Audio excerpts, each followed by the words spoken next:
I spent a lot of time at coffee shops in college. Cozy ones, charming ones, industrial ones with these exposed beams everywhere, expensive ones, cheap ones, alone, with friends, stressed, lonely, happy, anxious. It didn't really matter. I was there, sipping a 12-ounce drip coffee and typing away at my laptop for hours. Unfortunately, time continues to move forward. I graduated, moved towns, and entered the working world. And the high-top tables became an office, and toiling away for hours at some random coffee shop no longer had a place in my life. In the few years since then, the idle chatter, noises of baristas tamping or steaming away, and the rich aroma of deep, frothy goodness still carry a nostalgic air in my mind. Of course, I've gone to coffee shops since graduating, but always for leisure, never to work. Until now, that is. I very recently stepped back into this world, a coffee shop, and that headspace to work on the script for this video. And among the familiar smells, rhythm of keys, and slightly strained eyes, a torrent of emotions flooded back. Being back in that scene, sitting in a slightly uncomfortable chair that makes you straighten your back so you can reach the keyboard felt normal, cozy even. And the 3 years of trials and tribulations since graduation disappeared for a little while. Yet, brewing behind good feelings and a familiar rhythm was a sense of existential dread, as if my brain was experiencing the passage of time from point A to point B, from coffee shop to coffee shop, all at once. Nostalgia is a fascinating thing, situating us in between a time that once was and a reality that currently is, our own personal point A to point B. Nothing, and I mean nothing, is more liminal than the passage of time. And the contradiction between good feelings and existential dread that nostalgia evokes is captured perfectly by liminal spaces, an art and horror trend that has reached immense internet stardom in the last few years, particularly through the Backrooms. Since you probably clicked on this video knowing full well what the Backrooms are, I'll keep my summary brief. The Backrooms are essentially a pocket dimension, a seemingly infinite series of narrow corridors, fluorescent lit rooms, and various scenes that appear desolate, as if locked in a separate reality frozen in time. While the lore goes in many directions, depending on the source, one always enters this realm entirely by accident, unsure if the space they find themselves in exists in our understanding of reality or some far-off realm of memories. The horror movement around the Backrooms is incredible, spawning countless theory and philosophy videos, animations and shorts, and even a feature-length movie in the works. Its corridors, bathed in a saturated yellow light, conjure feelings of loneliness, longing, and an eeriness so intense that few things have come close for me. These feelings of unease and isolation remind one of the early COVID-19 years, and while this connection has been covered extensively, it is worth briefly noting that the pandemic was littered with loneliness, uncertainty, and general existential dread, and the first images becoming popular on 4chan in 2019 is no coincidence. To understand nostalgia's relation to the Backrooms, we need to cover another term, liminality. Like liminal spaces themselves, liminality carries numerous definitions and examples that never quite fully align. As someone who has written literal papers on the topic, I've spent hours wrapping my head around what liminality really is. This is my definition. Liminality, in its most basic form, refers to the bracketed and unstructured state that exists between two structured points. While vague, liminality is difficult to place, as what is liminal can refer to something as small as walking through an empty parking lot at night, to something as major as the process of growing up. The concept was first used by ethnographer and folklorist Arnold Van Gennep in his analysis of transitory rites across cultures, Le Rite de Passage. Van Gennep found that rites of passage are split into 3 stages: separation from the old role, a liminal period between roles, and the assumption of a new role, known effectively as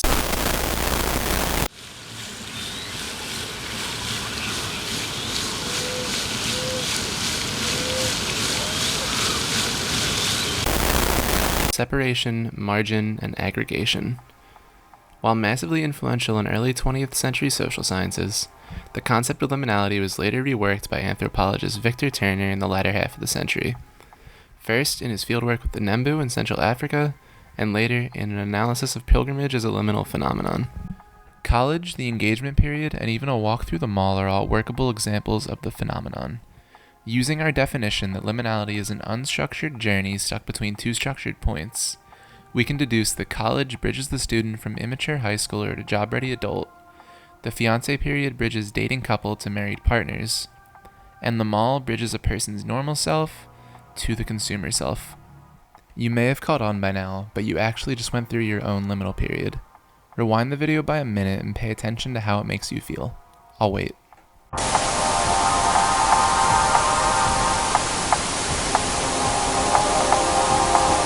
Ready? Let's analyze it. The glitch effect causes an immediate departure from the structure of a typical video essay, what Van Gennep would call separation. The clip of the pond most likely conjured up feelings of unease and confusion along with a sense of building tension, what Gennep would call margin, or the actual liminal phase contained within liminality. And finally, the return to the standard script represents a return to structure with a newfound understanding of the video. This is called aggregation, or the assumption of a new role. This is why you, the viewer, are no longer sure what to expect in the next 10 or so minutes of this video. You've shifted from an enjoyer of a video essay to an enjoyer of horror. Now that you've experienced your own liminal period, let's talk about the internet's obsession with these spaces.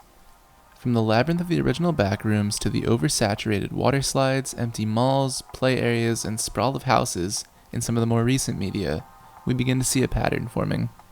To go back to our theorists, research on liminality claims that what is liminal always exhibits a vague resemblance to the structured point it exists within.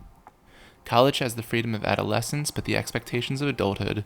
Engagement looks the same as dating on taxes, but people treat you like a married couple. And the mall has plants, couches, and charging outlets that remind one of normal spaces, but by design puts you in front of as many ads as possible. All liminal spaces have something like this. Something hidden in the symbols, objects, and layouts of these spaces that is familiar to us. Something nostalgic. Nostalgia, then. That's the common thread that all of these liminal spaces share. Lost in these far-off planes of reality, we fear an uncertain future while clinging to past comforts that leak through the cracks.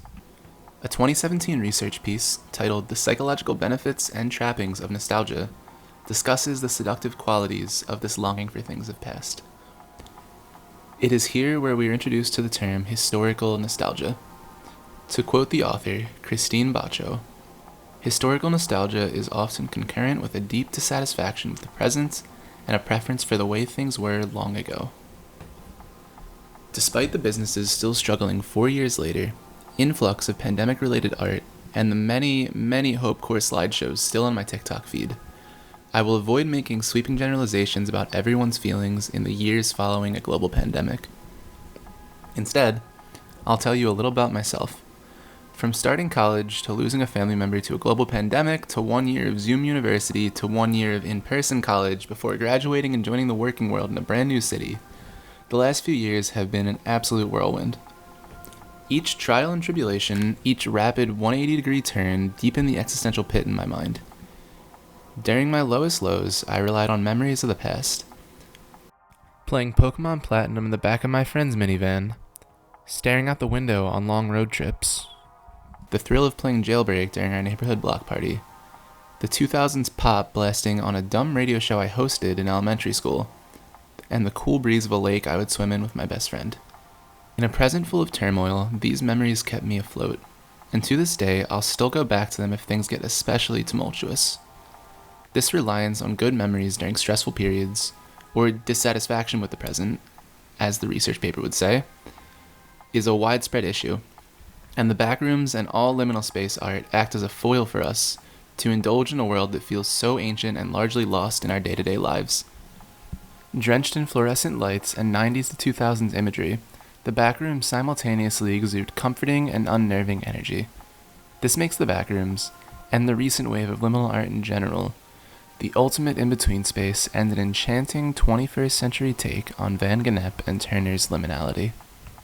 In order to fully understand the contradiction between modern stress and past comforts that makes liminal spaces so appealing, we need to borrow again from the social sciences, specifically Sigmund Freud's understanding of ambivalence.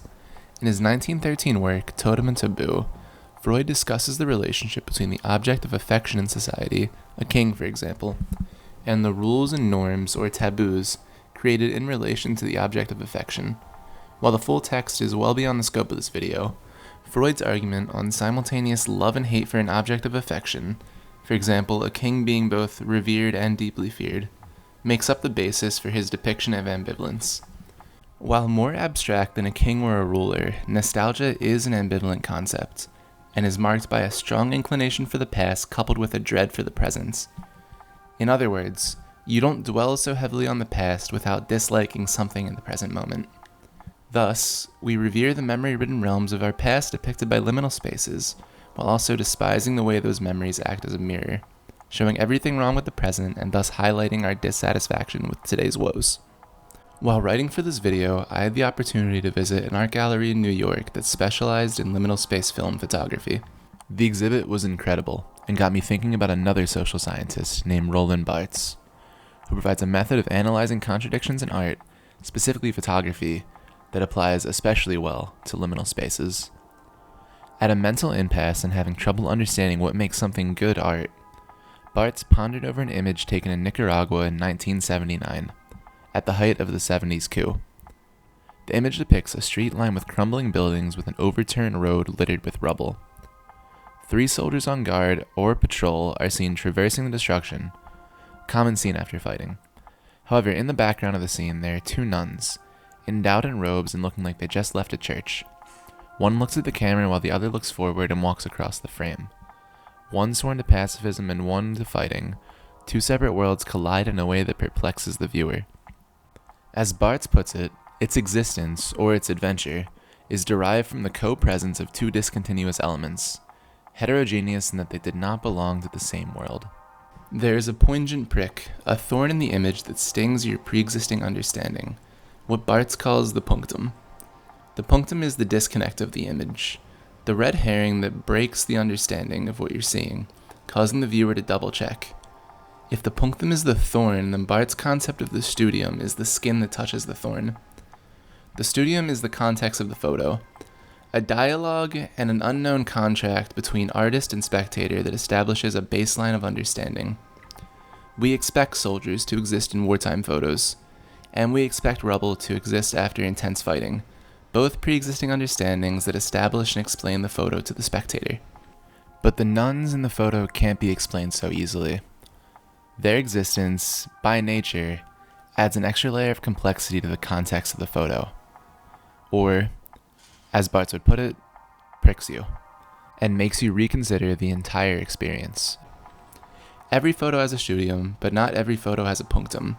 Yet, when both exist in a piece of art, the result is an overwhelming feeling of ambivalence. 2 conflicting concepts exist in the same space. When one views the Backrooms series on YouTube, or browses the Liminal Spaces subreddit, they are entering into a contract to experience horror, uneasiness, and fear, the studium of this type of media. The punctum then, and what adds such immense weight to the Backrooms, are the comforting feelings and nostalgic imagery.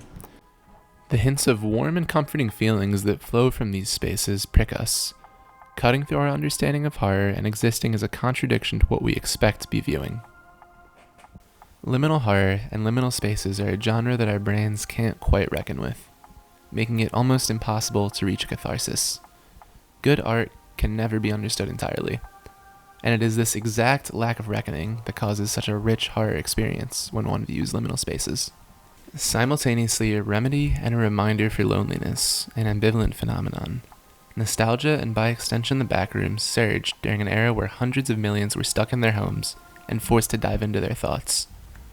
Even in a world where a global pandemic never occurred, everyone has hardships, frustrations, challenges, and just bad days. Nostalgia is a tool and a vice, a blessing and a curse, a power so strong it can completely detach us from the present moment if we abuse it. Everyone can and will feel nostalgic. What liminal horror does, turning this ambivalent emotional state into a genuine physical space full of twists and turns, is beautiful, as good art should be. And, if nothing else, narrow halls and faint, half-identifiable places like those in the Backrooms strike directly at the heart of what it means to be human. To struggle, to remember, to long, and to live out our daily lives in spite of it all.